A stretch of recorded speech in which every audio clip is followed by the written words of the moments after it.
بسم الله الرحمن الرحيم بس كان سو سعودي waa kanaba xaggu isku qaaday xaggu isku soo qaaday haddana gaariga yar buu ku soo dhuftay kii kalena dhinac buu kaga wareegay waa kana bariis ku soo dhawaad dalaq buu soo yiri bisinka iyo bardaha biyihii buu dalqa yiri ba dad masaakiina oo waayeel iyo carruur badnaa ayaa saarnaa oo islaamo iyo odayaal u badnaa iyo dhalinyaro carruur yar yar oo iskooleya marka laamihii gurmadka ayaa maaragtay markiiba telefoon u diray kasoo gaaray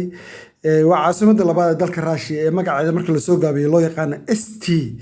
marka daawadayaal dadka masaakiinta oo ilaa hadda waxa la soo badbaadiyay 5 qof oo maaragtay dhaawac yar fudud qaba intii kalena hadda waa lagu raajoogaa oo baska ay gudihiisii iyo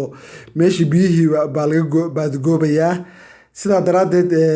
warbixinta wixii nala wadaagay TV-ga laga leeyahay dalka Raashiya ee magaciisa marka la soo gaabiyo loo yaqaano